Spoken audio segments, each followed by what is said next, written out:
झूठ बोलने से अच्छा है कि उसको सार्वजनिक करें। तो उन्होंने कहा कि जेडीयू बीजेपी के जितने नेता हैं वो हमारे यहाँ आए, हम उनको दिखाएंगे। तो क्या है, जब आप पब्लिक में बोल रहे हैं तो पब्लिक में सार्वजनिक कीजिए ना। आप बोल रहे हैं पब्लिक में, दिखाइएगा अकेले अकेले में, ये गलत बात है ना। आपको सार्वजनिक करना चाहिए। हाथ कंगन को आरसी क्या, परेल के वो फारसी क्या, आंकड़ा देखिए। क्योंकि हम तो देश प्रदेश की जनता के हित में ये पॉलिसी लाए हैं और उसका कोई नाजायज फायदा उठा रहा है और अपने लोगों को, प्रदेश की जनता को तंग तबाह कर रहा है, ब्लैकमेल कर रहा है, वैसे लोगों को दंडित करेंगे। ये हमारे माननीय मंत्री जी ने भी कहा है, उन्होंने फ़ोन नंबर जारी किया है राजस्व मंत्री ने। और देश के अंदर जो आपको बात करना है वो बात करें। विदेशी सरजमी पर देश के प्रति या देश की इंटरनल पॉलिटिक्स की अगर चर्चा आप करिएगा तो उससे देश की छवि खराब होगी। और ज़मीन में अगर सर्वे हम प्रॉपर करवा लेंगे तो ये ज़मीन की समस्या भविष्य में आने वाले समय के लिए ख़त्म हो जाएगी। जानकारी सरकार को देनी चाहिए कि ऐसे कौन प्रशासन के लोग हैं जिनकी मिलीभगत से ऐसा हो रहा है, तो लोग इस पर कार्रवाई करेंगे। अगर स्पेसिफिक हम लोगों को बताया जाएगा, सीनियर लीडर हैं, प्रदेश के मुख्यमंत्री रहे हैं, लेकिन ये बात सत्य है कि कुछ लोग तो करते ही हैं, नहीं तो इतना शराब पकड़ा कैसे रहा है। भाई ऐसा है कि शेड्यूल कास्ट का एक्ट बना, शेड्यूल कास्ट एट्रोसिटी एक्ट, क्या दलितों पर उत्पीड़न बंद हो गया? डाउरी एक्ट बना, क्या डाउरी लेने के लोगों का उत्पीड़न खत्म हो गया? एक्ट बनने के बाद उसी तरह से हमने शराबबंदी लाया, लेकिन कुछ लोग रहते हैं इस तरह के काम में। अब आपको हत्या करने पर जेल होगा, फांसी होगा, तो हत्या बंद हो गई है क्या देश में? पूरे करता ही ये लोग।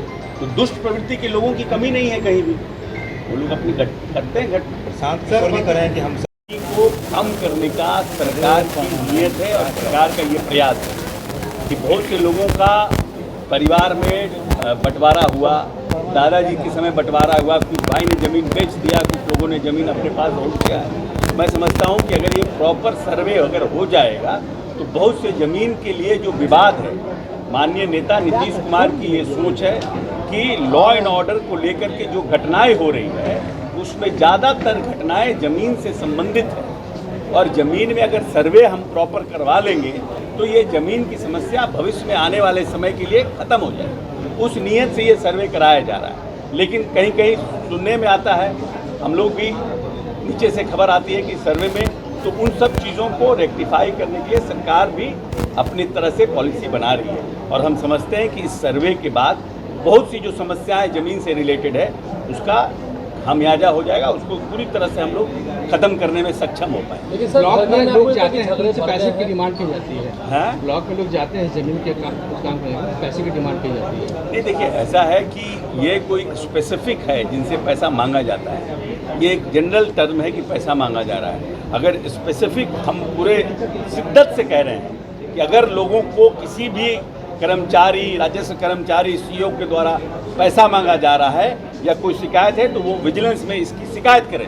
हम लोग वैसे लोगों को ट्रैप करेंगे और भीतर बंद करेंगे, क्योंकि हम तो देश प्रदेश की जनता के हित में ये पॉलिसी लाए हैं और उसका कोई नाजायज फायदा उठा रहा है और अपने लोगों को, प्रदेश की जनता को तंग तबाह कर रहा है, ब्लैकमेल कर रहा है, वैसे लोगों को दंडित करेंगे। ये हमारे माननीय मंत्री जी ने भी कहा है, उन्होंने फ़ोन नंबर जारी किया है राजस्व मंत्री ने।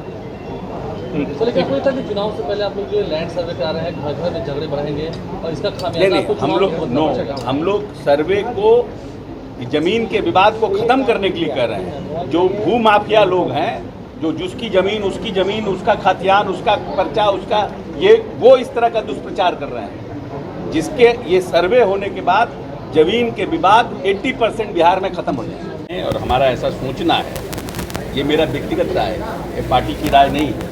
पार्टी की क्या राय है? पार्टी के स्पोक्सपर्सन। लेकिन विदेशी सरजमी पर किसी भी तरह की देश के प्रति कंसोलिडेशन का भाव होना चाहिए, देश के प्रति समग्रता का भाव होना चाहिए, देश के प्रति उन्नति का भाव होना चाहिए। अगर अटल बिहारी वाजपेयी जी का जब विपक्ष में थे और भारत का प्रतिनिधित्व कर रहे थे यूएनओ में, उनके भाषण को सुनिए, किस तरह से उन्होंने देश के मान सम्मान की बात की।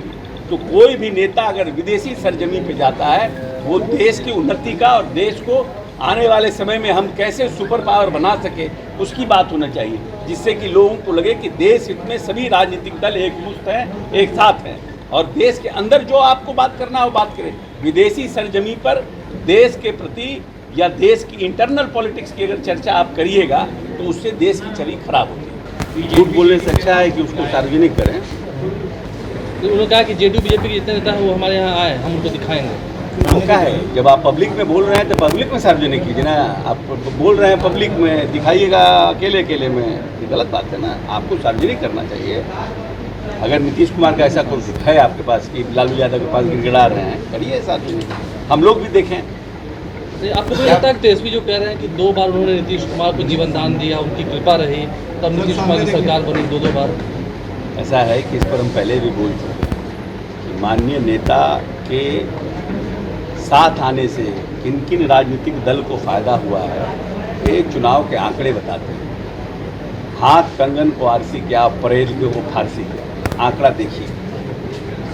झूठ बोलना, बार बार एक ही बात को रिपीट करने से कोई फायदा नहीं, आंकड़ा देखिए।